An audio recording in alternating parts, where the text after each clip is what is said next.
السلام عليكم أصحاب تقريبا له وإذن السلام وجنالك إني سينو وصاحبكم بي جي وإذن الله waxaan rabaa inaan ka hadlo maanta master darisle abda ayaan dhaweyd aan ka hadalnay hay iyo guulihii xalay aan ka gaaray ciyaartii geemka ahayd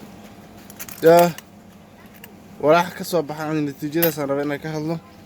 darisle abdi oo reaction ka baxshay HTCK ay wada qaadeen iyo ninka la dhahayo magaciisa ii sheeg ninka la dhahayo lil balil ay wada qaadeen sababta uga baxshay reaction kiisas maxaa waaye aan ka rabaa inaan ka hadlo darisle abdi horta reaction ka soo baxshay darisle abdi waxay ahaatay saaxiibkiis CK dagaalka adduunka inuu dhaxmar oo ogtihiin ayaan ti dhaweed baaba iska dhigeen yaa laakiin hadda darisle waa ka soo hadaliyay geesinimo muujiyay inuu waxay ahayd asaga oo dagaal doonayno muujiyay darisle wuxuu muujiyay inuu waxay ahayd nabad diyaar u yahay darisle wuxuu muujiyay inuu asaga inuu saxay ahayd diyaar dagaal wiligiis bilaabin waxay ahayd markii hore wuxuu cadeeyay in asaga laga gardaraay waxay ahayd cadeeyay wuxuu ku tutusan ugu tusay marka darisle hadda reaction ka soo baxshay markaas waxay ka dhigan tahay darisle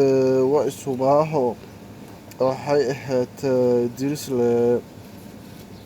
isaga dagaal murtiyaar maahan raaysta copyright lahayd mid kale soo sheegay ayadoo copyright wuxuu ku dhiiraday inuu ka soo hadlo oo soo reaction gareeyo oo ku soo wax kaleeyo waxay ahayd inkastoo ku sii talax tagin oo si macquul uga hadlay yaa waxay ahayd ku sababay inuu reaction ka soo baxsho asoo ninkaas si xun dagaal xun ka dhaxeeyay waxa waaye inuu dad baan ka soo codsadeen oo aniga ma aqaano meeshiisa darisle abdi la dhahay waxay ahayd Instagram-kiisu sheegay Instagram ku soo direen dad badan Instagram ku soo direen wuxuu la yocosay darisle qab darisle bood darisle ka dhac darisle xayta fiideo marka abdi darisle qababa يا درس المركة هذا وقفت الوعي عليه وحليري ما تقرر يا وحي الوعي عليه واسقنا هذا الله يا عرفت اسقنا هذا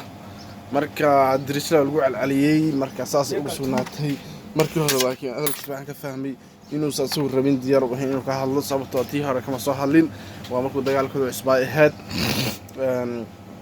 سو شيء يقول يستي أستجا waxay ahayd laakiin tan ka soo hadlay reaction soo sheegay aniga waxaan ku mid ah ragga ku xiran oo ka soo kabantay dibta la gareeya waxay ahayd fiidiyoyaasha share gareeyaan kamid ahay tiinkeena sidoo kale sababtoo waxay tahay asxaab badan ku leeyahay ayaan asxaab badan maadaama YouTuber isla nahay aniga labadooda waxay ahayd midna dagaal naga dhaxeeyo waa laba wiil oo Soomaaliyeed laakiin anaga wax u taaganahay meediyaha mar walba wixii soo gala sababtaas waxaan uga hadlaynaa marka waa ka hadlaynaa anaga xaqiiqada jirtana dadka u soo bandhigayna sababtana wadada aan ugu xiran inkastoo waxay ahayd